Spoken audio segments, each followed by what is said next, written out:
대신증권 FICC 리서치부 이경민 부장과 함께합니다. 어서 오십시오. 예, 안녕하십니까. 안녕하십니까.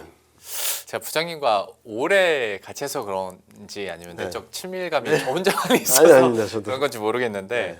지금 시장 얘기를 하는 게 맞나? 그냥 한탄이나 하다가 끝내는 게 맞는 게 아닌가라는 생각도 드는 것 중에 하나가 특히나 매크로나 시황 전략 하시는 분으로서 항상 어떤 근거하에 결과가 그 결과값이 나오는 건데 지금은 그냥 수급 논리로 이렇게 돼버리면 이걸 어떻게 분석을 할까에 대한 궁금증이 저는 있습니다. 뭐 그래서 요즘 제일 많이 말씀드린 거는 조지 소로스의 재기성 이론 중에 네. 자기 강화 현상이란 게 있어요.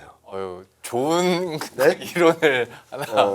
그러니까 이럴 때 저랑 같이 일하는 10년 가까이 같이 일하는 부장이 막 얘기하더라고요. 쟤 또 저거 들고 왔다. 쟤 또 저거 들고 왔다. 그러니까. 그러면은 설명할 수 없을 정도의 비이성적 급락이 나올 때 저런 얘기를 많이 했다. 너 여태까지 그런 얘기를 많이 하셨는데 이게 뭐냐면 요 그림을 보면은 좀 복잡할 수 있는데 쉽게 말씀드리면 자 주가가 하락을 합니다. 하락을 하면 그 하락한 이유를 찾겠죠. 그러면은 악재에 대해서 분석을 하고 그럼 사람들이 그 악재에 대해서 되게 예민해지고 그럼 또 매도를 하겠죠. 그럼 또 하락을 합니다. 그럼 또 하락을 하면 또 악재 해석을 하겠죠. 이게 계속 반복되게 되면 그로 인한 가격 변화와 심리 변화와 수급 변화가 서로 간에 영향을 줘서 보통 합리적인 수준에서 시장이 움직인다라고 하는데 그걸 한참 벗어나는 급락이 나온다거나 한참 벗어나는 급등이 나온다라는 얘기겠죠.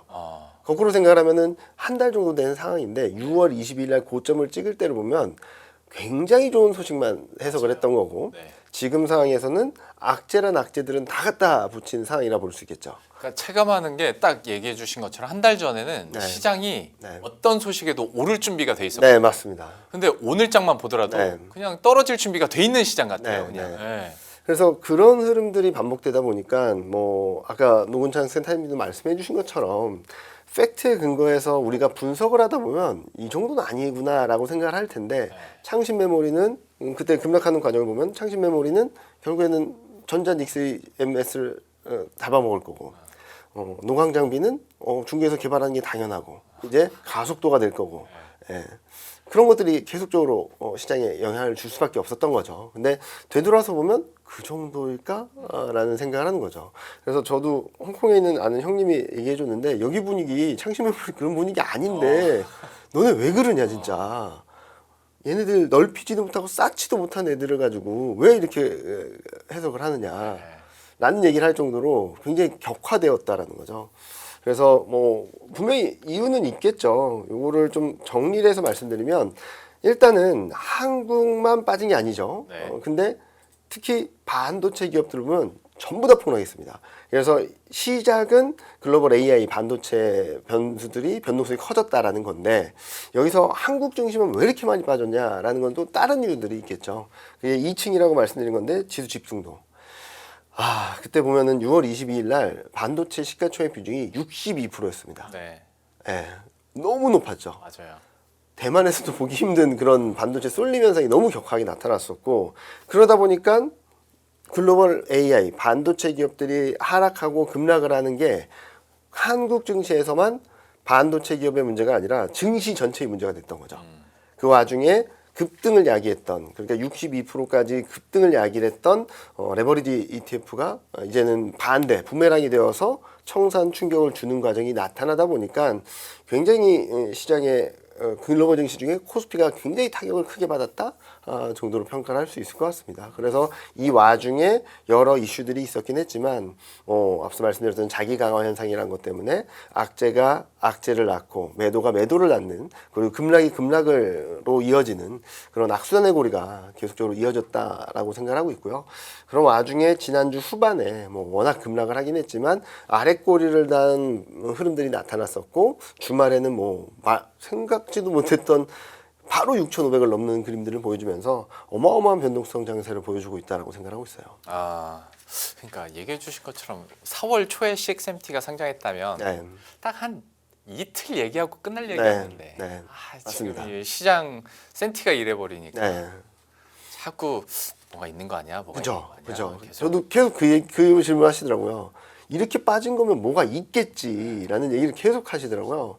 근데 지난 주말에 발표된 한국 경기선행지수 6월 달치긴 하지만 경기선행지수 순환변동치도 더 상승을 했고, 그리고 선행 EPS도 지난 주말 기점으로 190까지 또 올라갔어요. 그리고 뭐 최근 뭐 많은 분들이 걱정을 하시는 이익에 대한 부분들도 좀 많이 좀 정상화됐고, 그리고 레버리징, 디레버리징 또한 요거 한번 보시면은 신용잔고는 29일까지 데이터긴 하지만 15%가 감소를 했고요. 고점 대비. 그리고 개별 종목 레버리지 ETF도 상장 당시 수준까지 떨어졌고, 지수 레버리지 ETF도 뭐 5월달 기준으로 더 빠졌기 때문에 디레버리징도 어느 정도 소화됐다라고 본다면 저는 저점은 나왔다라고 생각하고 있고, 여기서 어느 지수대를 넘어서고 어느 지수대에서 지지를 받고에 따라서 등락은 있겠지만 저는 최악의 상황은 지나가고 있다라는 평가를 하고 있습니다. 저 그거 하나만 더 네네네. 이거는 그 시장에서 얘기 뭐 기사화도 많이 됐으니까 미국의 그 대규모 헤지 펀드 네네네. 포지션 청산이 이제 끝나가지고 네. 상한가 나온 거다. 뭐 그럴 수도 네. 있죠. 뭐 그런 영향도 있겠는데, 어디까지 이거를 네, 그렇죠. 그러니까 그게 뭐 저도 많은 분들하고 얘기를 했지만 그 정도의 이슈인가 뭐 이런 얘기로도 할 수 있는데, 그것도 좀 뻥튀기 같은. 네, 근데 이건 있겠죠. 떨어지는 과정에 아까 자기 강화 현상처럼 여기에 더 증폭시킨 요인은 될 수 있겠죠. 스노우볼이죠. 뭐. 네네, 스노볼이고. 근데 왜 지난 주말에 이렇게 급반등을 했냐라는 것들을 말씀드리면, 일단은 밸류가 너무 싸죠. 너무 말도 못하는 수준까지 밸류에이션이 떨어져 있고, 요거 하나만 보여드릴게요. 이거 보시면 이게 좀 복잡하실 수 있는데, MDD라 그래서 52주 신고가 대비 얼마나 빠졌나를 보는 거예요. 네. 이번에 38% 빠졌거든요. 네. 근데 30% 이상 빠졌을 때는 언제냐면 IMF 금융위기, IT 버블, 카드 사태, 글로벌 금융위기, 코로나 쇼크, 그리고 긴축이랑 경기가 더 동시에 악화됐던 그림. 그때 이후로 처음인데, 자, 근데 이때를 보면은 이 30% 이상 빠졌을 때는 경기 선행 지수가 다 완전히 꺾였을 때입니다. 완전히 꺾였을 때이고요. 이익 전망도 꺾였을 때예요. 근데 이번만 경기 선행 지수는 계속 올라가고 있고요. 네. 이익 전망은 계속 올라가고 있는데 굉장히 이례적으로 된 거죠. 저것 때문에 그러니까 또 돌아가는 게 그래서 뭐 있는 거 아니야? 이제 그래요. 그렇게 맞아요. 되는 거예요. 뭐 있는 거라고 할 수도 있는데, 저는 그래서 그 결과 나온 게 뭐냐. PER은 4.85배까지 빠졌고요. 네. 처음입니다. 2000년 이후 처음입니다. 5배 밑으로 간 적이 없었어요. 네. 예. 그리고 ROE PBR 매트릭스를 본다 하더라도 1.39배까지 빠졌어요. 네. 2배가 넘던 게. 그리고 적정 수준에서 30%까지 빠졌고, 오늘 빠진 것까지 따져본다면은 뭐 30몇 프로 빠졌겠고, 그리고 또 하나는 장중 기준으로 따져본다면 50% 정도 이탈을 한 거죠. 네. 그러니까 밸류에이션적으로 극심하게 벌어졌다라고 하는데, 말씀하신 대로 요 그림이겠죠. 지금 상황을 놓고 본다면 펀더멘탈, 그러니까 경기랑 실적 전망은 계속 올라가고 있죠, 아직까지. 그리고 주가는 38% 빠졌고, 네. 이런 상황에서 뭔가 있는 거 아니야 라고 하더라도 지금 당장은 아니라는 거죠. 그러면은 결국에는 뭔가 있어서 결국엔 꺾인다라고 하더라도, 이 정도의 괴리라면, 이 정도의 밸류에이션 매력이라면 저는 어느 정도 정상화된 뒤에 방향성을 본다. 그래서 지금 레벨에서는 반등 가능성이 훨씬 높지, 지금 상황에서 지금 상황에서 계속적으로 주가가 하락 추세로 간다면 지금부터 이제 경기나 실적이 꺾여야 된다라는 거죠. 네.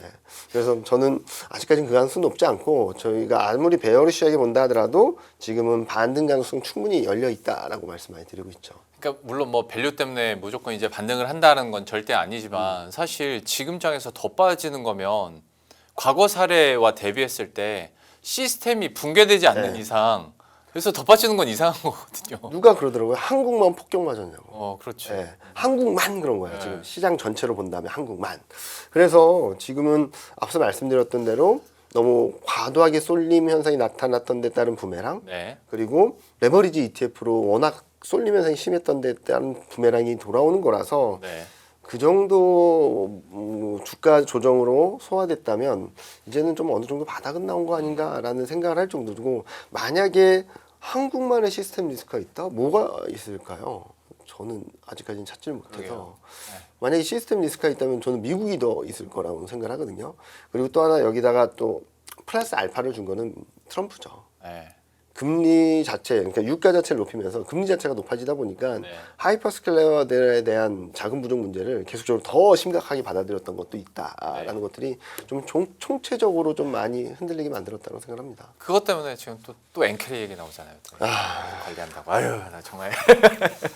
뭐 악재를 찾자면 악재가 저기요. 너무나도 많은데 네. 뭐 제가 생각에는 뭐 향후 그런 변화가 있다 하더라도 저는 지금 상황에서 그걸 걱정하고 팔아야 된다라고 보기에는 좀 실적과 주가 경기와 주가 격차가 너무 벌어져 있다.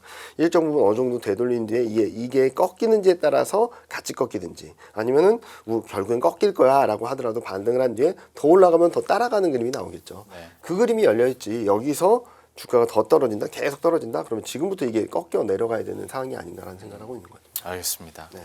참 작년 말부터 올해 초까지 이제 부장님과 계속 만나면서 그때 당시에 제가 물어봤던 것까지 기억이 나는데 딱 이맘때 되면 그냥 계속 연준 얘기하고 네. 중간 선거 전에 트럼프 정책 얘기하고 금리 얘기할 줄 알았거든요. 네. 어쩌다가 시장이 이렇게 돼버려가지고 전혀 갈피를 잡을 수 없는 그런 얘기들을 계속 하고 있는데 다만 또 무거운 책임감을 느껴질 네. 게 참 힘든 7월을 보내고 8월에 첫 번째 거래일이 왔으니 여전히 분석하기 쉽지는 않겠지만 8월장은 좀 어떻게 전개가 될 것인가에 대해서 가늠을 해본다면 네. 이게 쉽지 않구나라는 걸 저는 네, 느꼈던 게 앞에서 원래 항상 부장님 나오시면 자료를 항상 뭐 차트, 막대 그래프 이렇게 보여주시다가 앞에 유독 오늘은 그림이 좀 많은 것 같더라고요. 설명이 안 됩니다. 그래서 쉽지 않구나 속으로 느꼈는데 그래도 8월에 대한 방향성은 좀 어떻게 보십니까? 일단은 위쪽으로 바라보고는 있는데 중요한 지수대를 지켜야지 위쪽으로 더 올라갈 수 있다라고 생각하고 있어요. 네. 일단은 요 그림 먼저 보여드리면 지금 절반, 그러니까 25년 4월 저점에서 9,300까지 상승했던 거 상승폭의 절반을 되돌린 게 5,800이었어요. 그 힘없이 무너져 버렸죠. 근데 다행히 그거를 빠르게 회복을 했다는 거거든요. 그러면은 지난 주말에 급등을 했던 거 5,800을 안 깨는 경우라면 저는 5,200까지 갔던 거는 약간의 페이크 소기명 패턴일 수 있다라고 생각하고 있어요. 그래서 5,800을 지키는지 여부가 가장 중요합니다.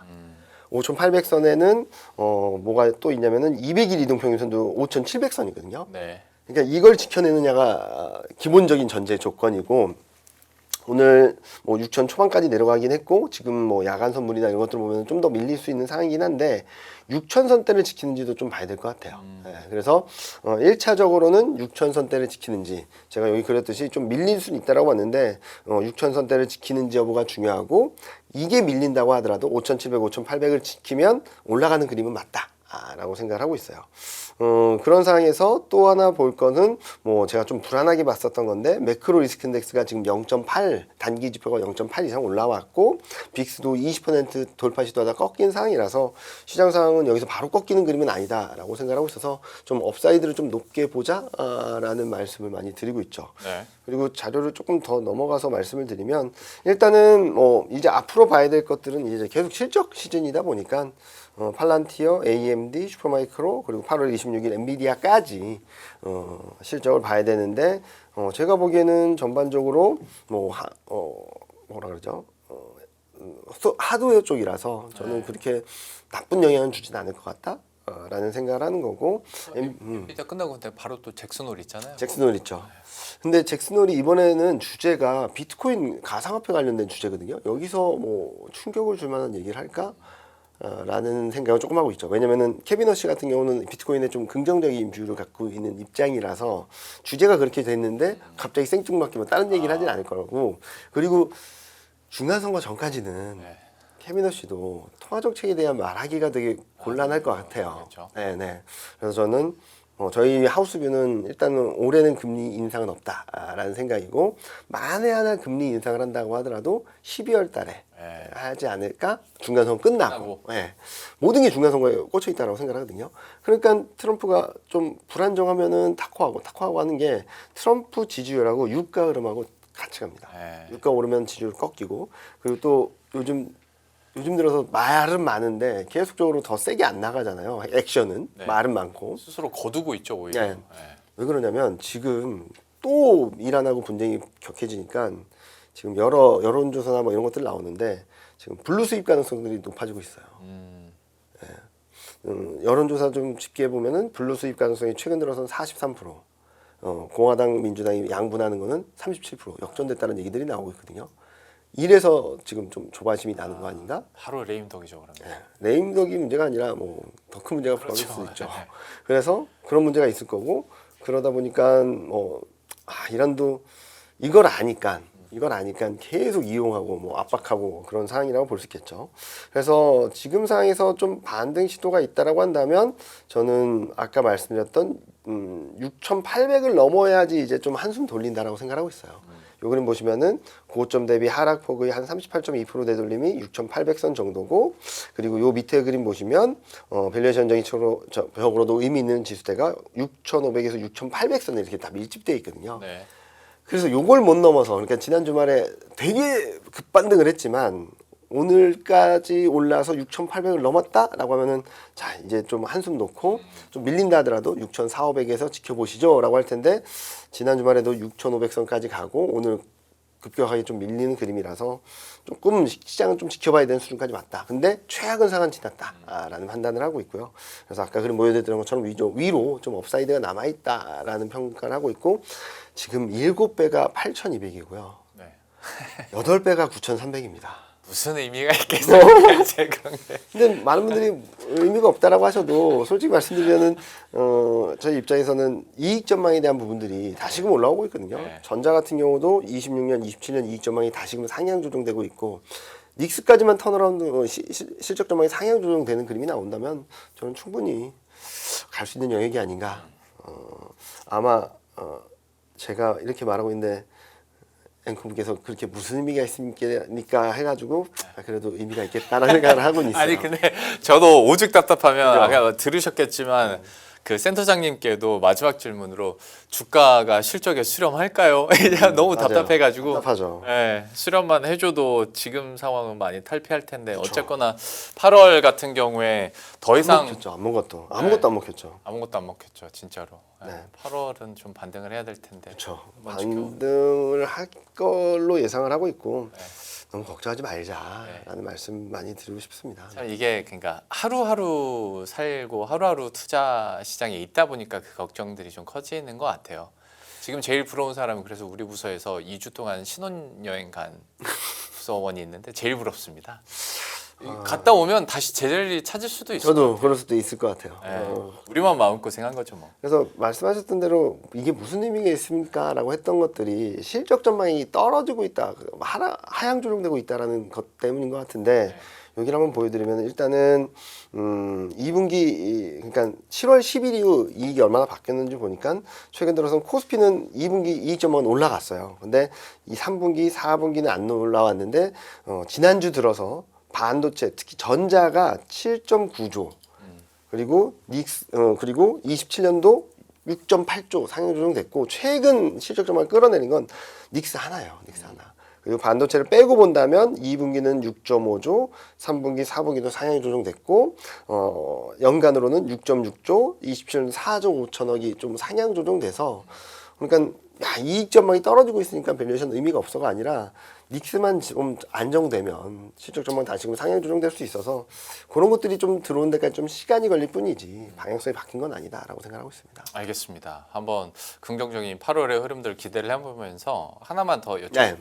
제가 그 부장님과는 코스닥 얘기를 많이 안 했던 것 같은데 네. 앞에서 그 중요한 위치 얘기를 해주신 게 딱 꽂혀가지고 네. 코스닥은 나름 긍정 회로를 돌려보자면 중요한 위치를 지켜주고 이제 약간 반등했지 않습니까? 네. 이거 긍정적인 신호로 받아들여도 되는 건지. 일단은 코스닥은 지금 워낙 싸져 있다, 워낙 많이 빠졌다라는 인식 때문에 반등을 하고, 그리고 오늘도 보면은 반도체가 빠지니까 제약바이오라든지 이런 업종들이 반등을 하고 있는 모습인데 정책이 좀 들어야 될 것 같아요. 제가 지금 기대하는 것은 승강제거든요. 네. 승강제에 대한 공청회가 8월 중엔 있을 거다라는 얘기들이 계속 들리고 있는데, 거기서 어떤 기준으로 어떤 흐름으로 가져갈지에 대한 이슈화만 된다 하더라도 지금 워낙 많이 밀렸기 때문에 움직일 수 있는데, 가장 첫 순위는 소부장을 봐야 될 것 같고요. 그리고 제약바이오가 얼만큼 들어오는지 좀 관건인데, 그래서 그 전에는 엄격한 시장 지표, 시장 평가, 그리고 두 번째가 실적, 세 번째가 지배구조만 얘기했더니 바이오 들어갈 게 없네. 저도 그 생각을 했어요. 그죠? 그래서 얼마 전에 나왔던 게 성장성이라는 지표를 하나 더 넣었어요. 꿈과 희망. 예. 이걸 어떻게 평가할지가 제 퀘스천 마크죠. 그래서 지금 보면은 뭐 그런 것들이 어떻게 구체화되는지가 그게 들어오면 저는 일단은 소부장은 튈 거라고 생각하고 있고 네. 그다음에 2차 전지 그리고 바이오 중에 얼마나 들어가는지에 따라서 들어가는 애들은 뭐 엄청 튀어오르는 그림이 나오면서 그냥 코스닥은 시장 전체가 올라온 적은 많지 않아요. 정책 드라이버가 들어오면서 정책의 수혜를 받는 업종이나 종목들이 시장을 끌어당겼던 그림이었거든요. 맞아요. 예, 그래서 코스닥 승강제 이슈에 좀 귀를 기울여 보자. 그렇게 되면 1차적으로는 그 소부장이 좀 많이 튈 거라고 생각하고 있고 그다음에 2차 전지 그리고 제일 바이오가 얼만큼 들어갈지 성장성이라는 지표를 어떤 기준으로 가져갈지에 대한 아웃라인만 나와도 바이오에서 저희 컨테너에서 준비하고 있거든요. 한 달째 준비하고 있거든요. 승강제 나오면 내가 뭔가 작성할 거다라고 했는데 나오지 않고 있는데 이 친구가 이번 주 8월 전망을 할 때 승강제에 대한 얘기를 했어요. 되게 재밌는 거는 그 친구가 7월 전망을 할 때 뭘 얘기를 했냐면 하이퍼스케일러들 지금 프리캐시 플로우 문제가 있다라는 얘기를 했어요. 네네. 7월 말에 냈던 자료인데 네. 이 친구가 성견지명이 있나? 라는 생각을 해서 6월 말이었으면 그거 괜찮아 하던 시절이었는데. 6월 말에 냈죠. 네. 6월 말에 7월 전망할 때 그러니까. 하이퍼스케일러들의 문제에 대한 코멘트가 있었는데 그 친구도 결론은 그래도 실적이 워낙 뒷받침 되니까 반도체까지 전이 되진 않을 거다라는 결론이었는데 그런 걸 냈고 근데 8월 전망 오늘자 나왔는데 거기서 코스닥 승강제 하면서 코스닥이 움직였을 때는 뭐 싸다 뭐 이런 여러 가지 논리가 있었지만 정책 드라이버가 들어왔을 때 튀는 그림이 나왔고 그 튀는 그림에서는 전체가 올라온 게 아니라 정책 수혜를 받는 대형주들이 시장을 쭉 끌어올렸기 때문에 좀 압축적인 대응이 필요하다라는 얘기를 많이 드리고 있습니다. 참 오랜 시간 코스닥이 조정을 받으면서 나름 시총 상위 종목의 이제 반도체 소부장에 대한 비중도 많이 커졌고 맞아요.